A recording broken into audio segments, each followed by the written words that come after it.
나는 이제 너희를 위하여 받는 괴로움을 기뻐하고 그리스도의 남은 고난을 그의 몸된 교회를 위하여 내 인생에 채우노라. 내가 너희에게 인도된 것은 하나님이 너희를 위하여 내게 주신 직분을 따라 하나님의 말씀을 들으려 함이니라. 아멘. 이 시간에 남은 고난을 이라는 제목 가지고 김상수 목사님 말씀 전하십니다. 은혜가 충만하시기를 축복합니다. 하나님 아버지, 우리가 이 시간에 예배를 드리기 위해서 얼마나 많은 영적 전쟁을 치르면서 이 자리에 서는지 모르겠습니다. 하나님 앞에 나와 예배드리는 우리 모든 성도들이 어디를 위해 또 하나님 이 예배를 준비하고 또 이 예배에 헌신한 많은 분들의 수고와 하나님 그들의 시간 위에 우리 하나님의 갚으심이 함께하여 주옵소서. 부족한 종의 말씀을 대언합니다. 성령님 함께하여 주시어서 하나님이 우리에게 주시는 귀한 말씀을 온전하게 대언할 수 있도록 하나님 역사하시며 전하는 자와 듣는 자가 하나 되는 은혜가 함께하여 주옵소서. 예수님의 이름으로 기도합니다. 할렐루야. 오늘 여러분 우리 옆에 사람들과 함께 인사 나누면서 예배를 시작했으면 좋겠습니다. 당신과 함께 예배하니 행복합니다.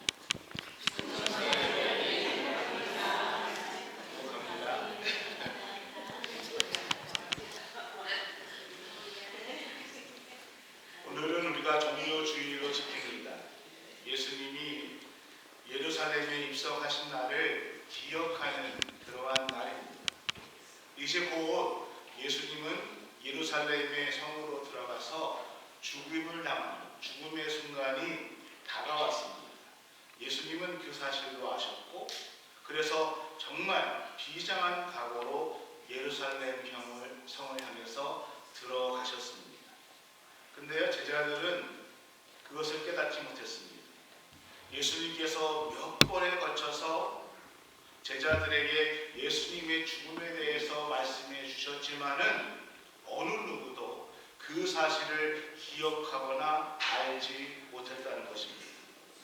많은 사람들이 예루살렘 성에 들어오는 예수님을 향해서 또 자신들을 향해서 종려나무를 흔들며 옷가짐을 벗어들고 호산나 호산나 하고 환영하는 그 들뜬 웃음 속에서 자신들이 들어오는 것은 호산나라는 찬양품이었고 정말 기쁜 마음이었지 예수님의 죽음에 대해서 생각한 제자들이 없었다는 것입니다.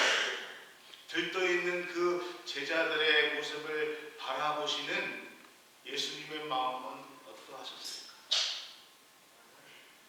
오늘은 종료주일을 돼서 특별히 그 주님의 마음을 생각하는 날이기도 하다는 것입니다.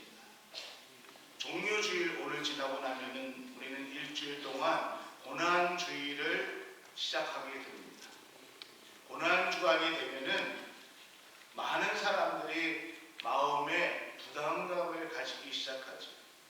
그러면서 주님께서 나를 위해서 십자가를 지셨는데 나는 무엇을 주님 앞에 드릴까? 주님께서 나를 위해서 고난을 받으셨는데 나는 주님 앞에 무엇을 드려야 할까? 라고 하면서 생각하기도 합니다.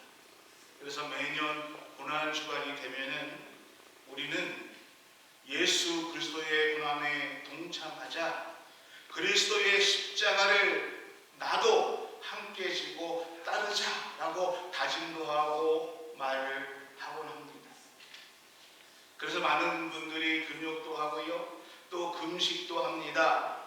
또 요즘 젊은 사람들은 이 고난주간에 자기가 좋아하는 게임도 절제하고 인터넷도 절제하면서 예수님의 고난에 함께 동참하고자 집중하기도 하고 노력하기도 한다는 것입니다.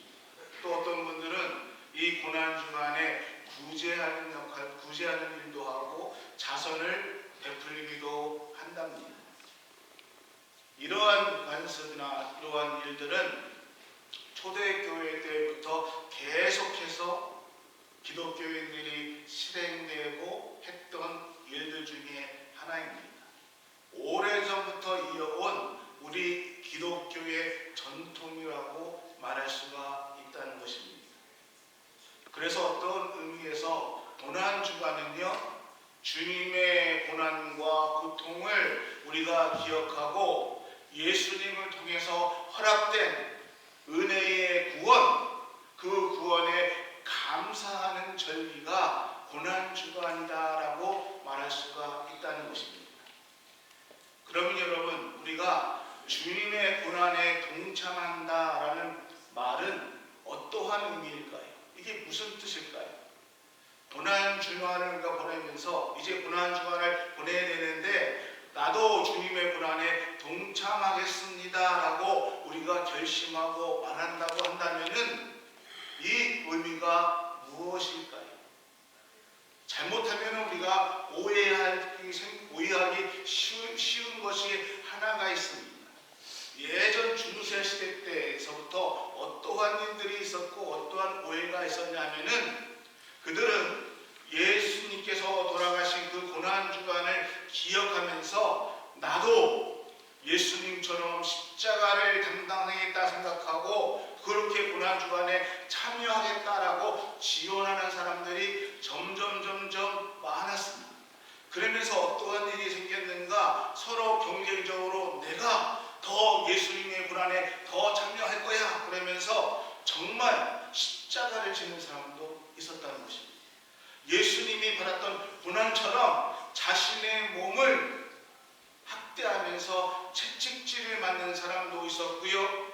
예수님이 십자가에 달려 돌아가셨던 십자가에서 못 박혔던 것처럼 자신의 손에다가 못을 박는 그러한 사람도 있었습니다.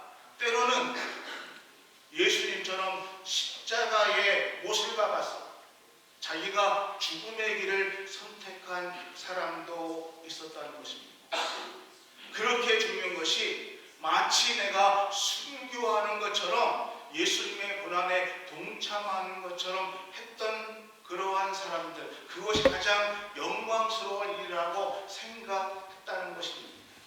예수님은 나를 위해서, 오늘 우리를 위해서, 우리를 살리시기 위해서 십자가에 달려 돌아가셨고 십자가를 지셨는데 예수님을 본받겠다고 하는 사람들이 도리어 십자가에서 자신의 목숨을 끊어버리고 정말 웃지 못할 그러한 일들도 있었다는 것이죠. 사순절을 지나 또 고난주간을 맞이하는 오늘 우리들에게 주님의 고난에 함께 동참해야 된다는 말은 많이들 얘기합니다. 특별히 이러한 얘기가 나올 때에 오늘 본문 말씀인 골로새서 1장 24절의 말씀을 우리는 가장 많이 사용합니다. 사도 바울이 이렇게 얘기하고 있습니다. 나는 이제 너희를 위하여 받는 괴로움을 기뻐하고 그리스도의 남은 고난을 그의 몸된 교회를 위하여 내 육체를 채우노라.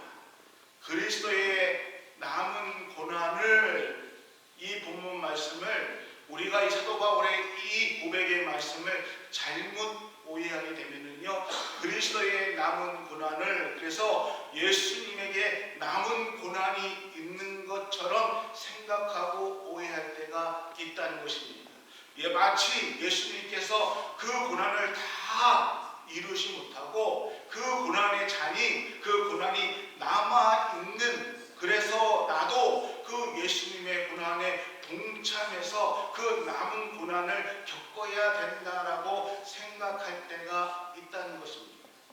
그래서 사람들은요, 고난주간이 되면은 아까도 말씀드린 것처럼 스스로 그 고난에 동참한다고 하면서 금식도 하고 금욕도 하고 주님의 고난에 동참하겠다면서 내 육신을 절제하고 내 육신에 대해서 기쁨을 또 절제할 때가 많이 있다는 것이죠.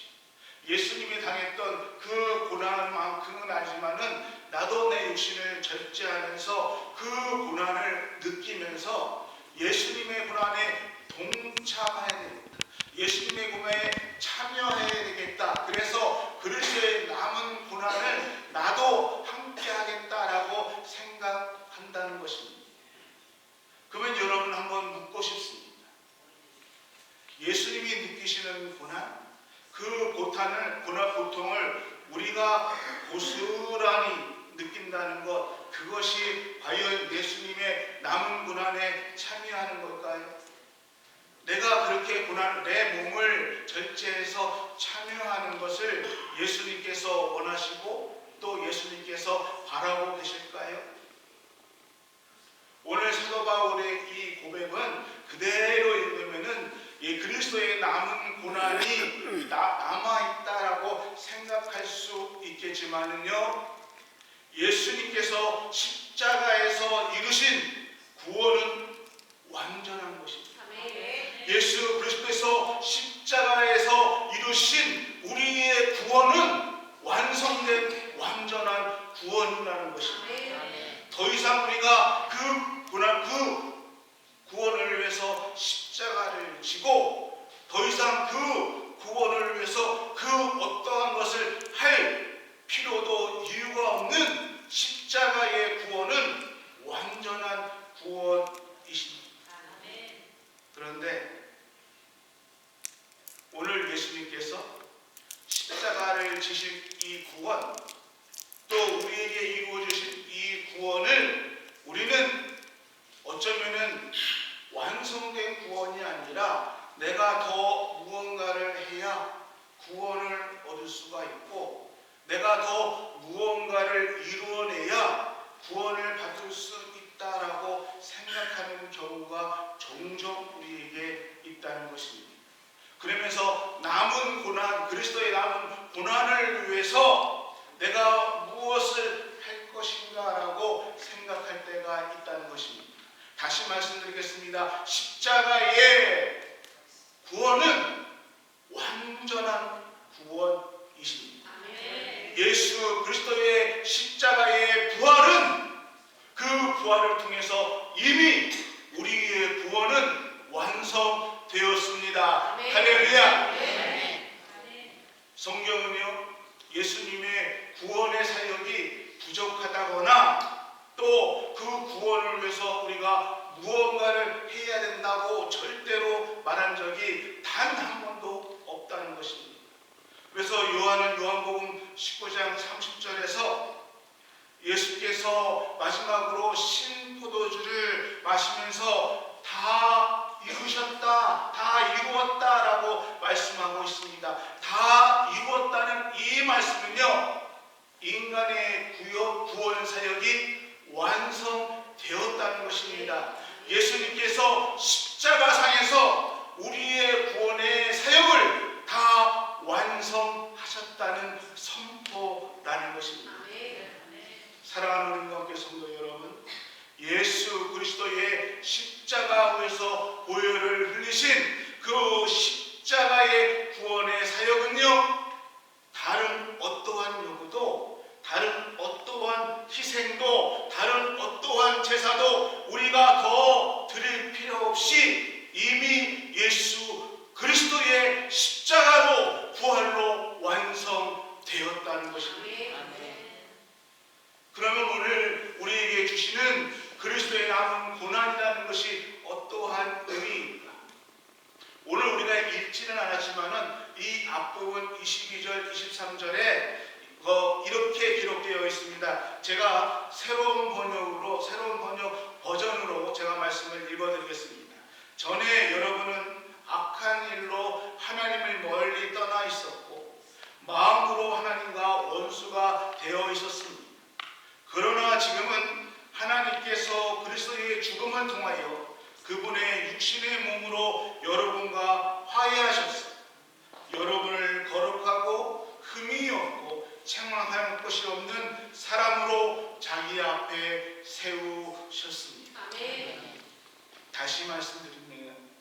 예수님의 십자가의 사건은 예수 그리스도께서 우리를 하나님 아버지와 화목케 하는, 화해케 하는 하나님과 우리를 하나로 이어지는 완전함을 이루셨다는 사건을 선포하고 있다는 것입니다.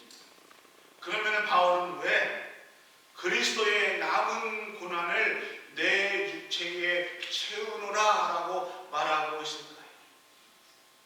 사랑하는 교회 성도 여러분, 오늘 예수님께서 우리에게 원하시는 가장 궁극적인 목적은 우리와 하나님 사이의 평화입니다.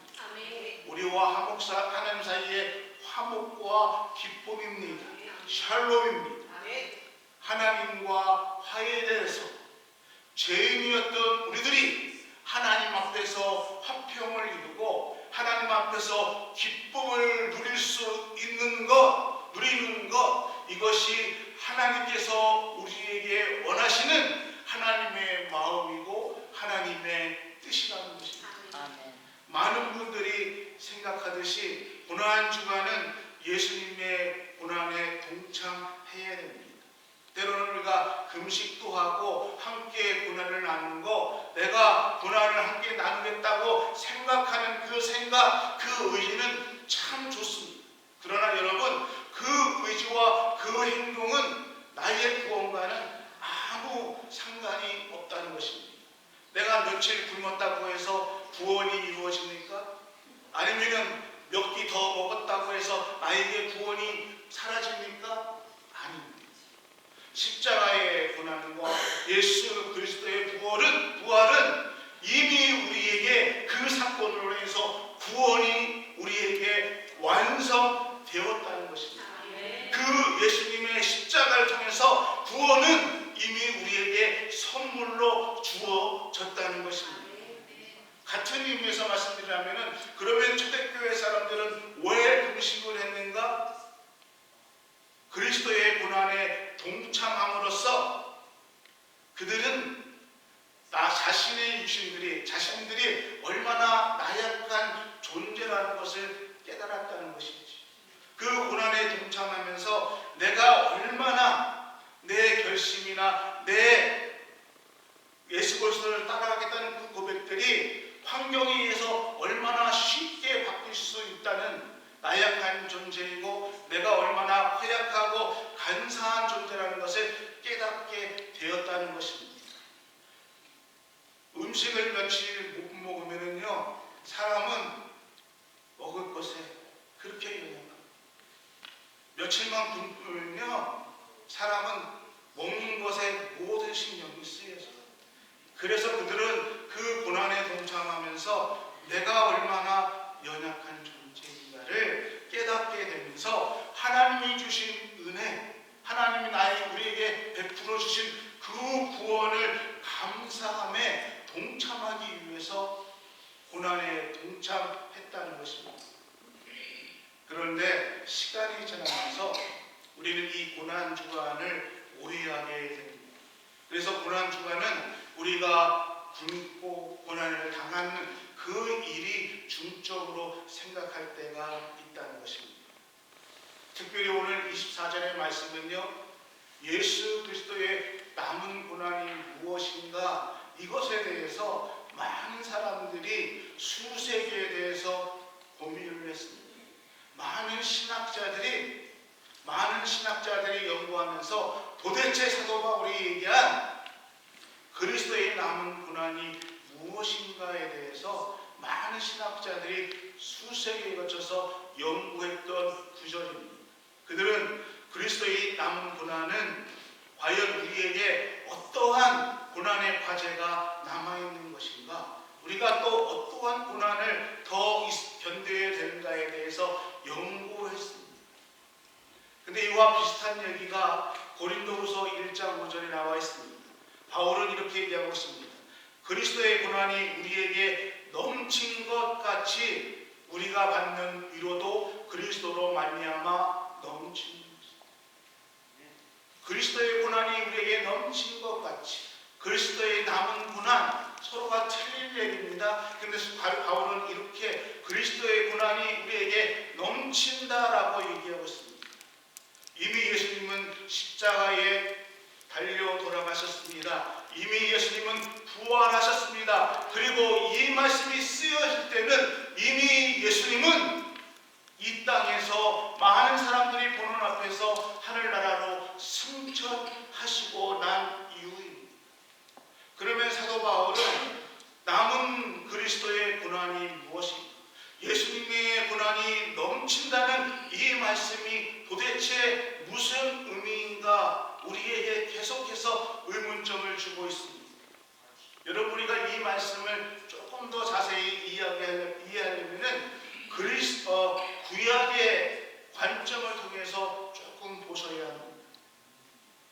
구약 시대 때는요, 백성들이 자신들이 죄를 짓거나 또는 우상을 섬겼습니다. 우상을 만들어서 우상을 섬겼을 때 그 죄악을 갖고 하나님 앞에 내어놓고 하나님 앞에 회개의 기도를 합니다. 내 죄 때문에, 때로는 우상 섬긴 것 때문에 하나님의 심판을 받을 때에 그들이 회개를 하며 하나님 앞에 부르짖습니다. 그럴 때마다 우리 하나님이 어떻게 하셨습니까? 구약에 나타나신 하나님은 언제나 이스라엘 백성들이 회개하고 자신의 죄들을 내어놓을 때에 그들과 함께 해 주셨습니다.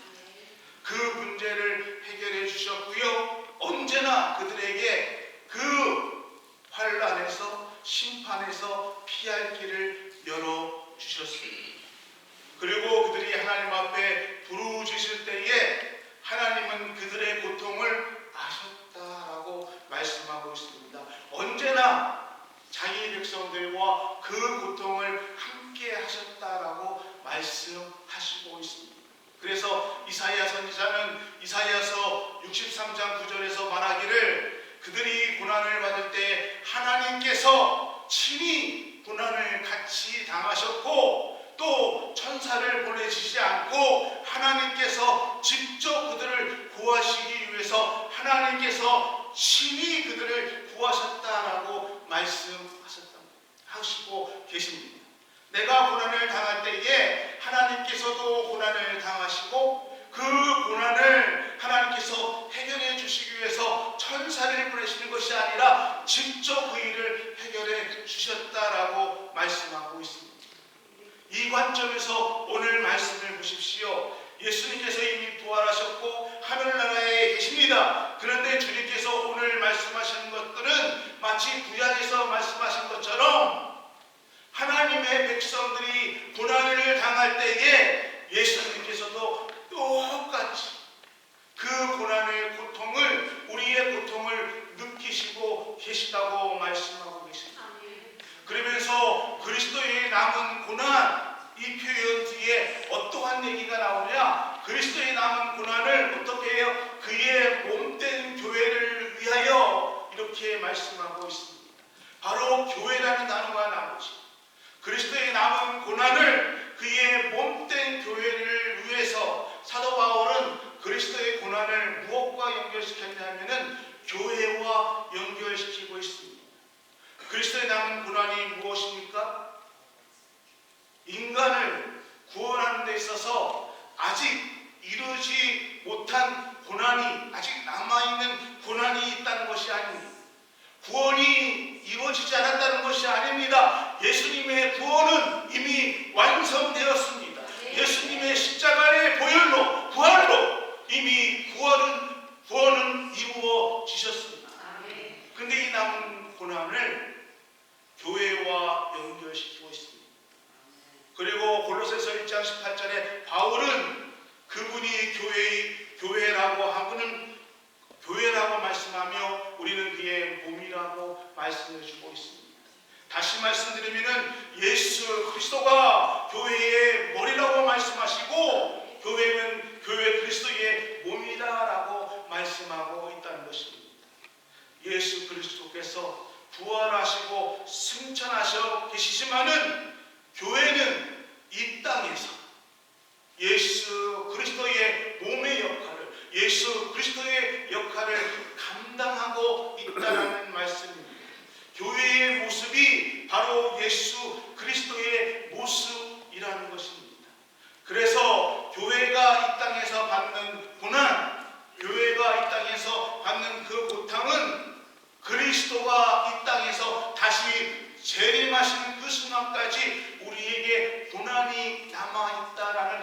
말씀이라는 것입니다. 사도 바울이 다메섹 도상에서 이 말씀을 깨달았습니다. 예수 믿는 자들을 핍박했습니다. 잡으려고 다메섹까지 가는 도중에 하늘에서 빛을 보았습니다. 그리고 예수 그리스도를 만났습니다. 바울이 물어봅니다. 누구십니까? 그때 예수님께서 사울아, 네가 왜 나를 핍박하니? 사울은 예수 믿는 사람들을, 교회를 핍박하는 것이, 예수 그리스도를 핍박하는 것을 깨달았습니다. 사랑하는 문국교 성도 여러분, 교회는 예수님의 지체입니다. 예수 믿는 사람들 또는 예수 믿는 오늘 우리들은 또 하나의 예수님이십니다. 우리는 예수 그리스도의 사역을 감당하는 교회이고 예수 그리스도입니다. 바울은 그때 깨달았지. 예수님을 핍박하는 것이, 교회를 핍박하는 것이, 예수 믿는 사람들을 핍박하는 것이 주님을 핍박하는 것입니다. 그래서 교회를 핍박하는 것이 예수 그리스도를 핍박한다는 것을 그는 깨달았습니다. 오늘도 그렇습니다. 복음을 전하는 교회는요, 오늘도 핍박을 받습니다. 그러면서 하늘에 계신 예수님은 교회가 핍박을 당할 때, 우리가 핍박을 당할 때에 마음 아파하시고 같이 고통을 느끼신다는 것이죠.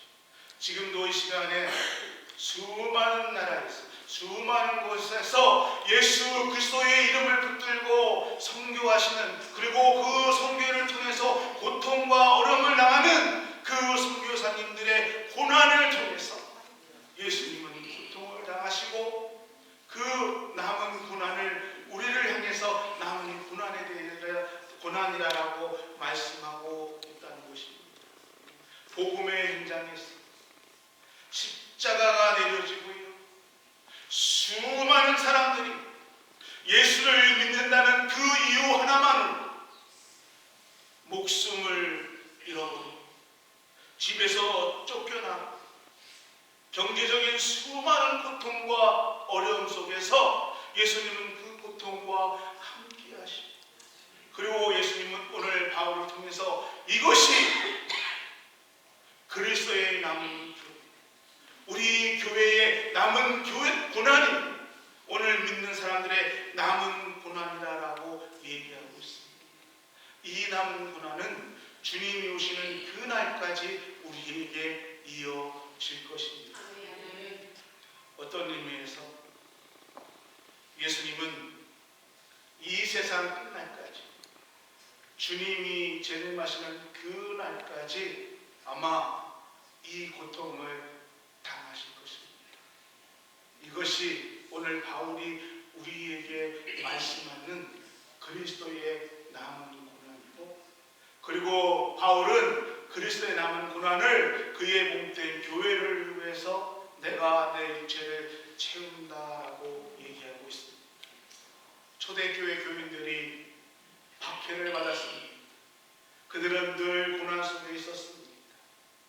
죽음 속에 있었습니다. 그리 교회가 핍박을 당할 때에 그들은 예수 그리스도의 고난에 동참했습니다.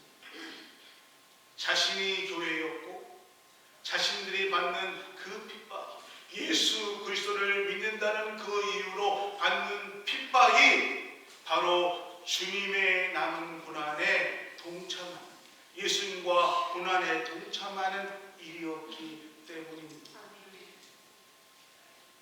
여러분, 교회가 어려움을 당하고 박해를 받는 것, 복음을 전할 때에 사람들이 우리를 환영하지 않았고 우리가 조롱을 당하는 것, 어쩌면 이것은 당연한 일인지 모르겠습니다. 어쩌면 교회가 핍박을 받지 않으면 이상한 일이지. 교회는 그렇습니다. 그런데 사도 바울은 얘기하고 있습니다. 그리스도의 남은 고난을 어떻게 해요? 그의 몸된 교회를 위해서 내 육체를 치르노라. 그 고난의 자리에 함께 하겠다고 얘기하고 있습니다. 더 나아가 25절에 이렇게 고백합니다. 나는 내가 교회의 일꾼된 것은 하나님이 너희를 위하여 내게 주신 직분을 따라 하나님의 말씀을 이루려고 합니다. 내가 하나님께 여러분을 위해서 하나님의 말씀을 남김없이 전파하려고 내가 하나님 앞에 직분을 받았습니다. 내가 하나님 앞에 교회의 일꾼이 되었습니다. 라고 고백하고 있습니다. 그리스도의 남은 고난을 위해서 나는 그 교회에 내 육체를 치르겠다 말하고 또 바울은 이렇게 얘기하죠. 하나님의 말씀을 전파하기 위해서, 복음을 전파하기 위해서, 하나님께 나의 사명을 감당하기 위해서 나는 나의 주신 직분에 따라 하나님의 말씀을 이루려 합니다. 라고 얘기하고 있습니다. 내가 복음을 전하는 것, 이것이 그리스도의 남은 고난에 동참하는 것입니다. 라고 바울은 얘기한다는 것입니다. 오늘 우리가 그리스도 남은 고난을 동참하는 것이 무엇일까요? 음식을 먹지 않고요, 금욕하고요, 절제하는 거 물론 그것도 중요합니다. 그러나 그리스도의 남은 고난을 감당하는 것은 그리스도의 복음을 전하는 것입니다. 주님이 오시는 그날까지 우리는 주님의 복음을 전달하고 주님의 복음을 전파하는 것, 이것이 오늘 그리스도의 남은 고난을 감당하는 것이라는 것입니다. 하나님의 교회를 위해서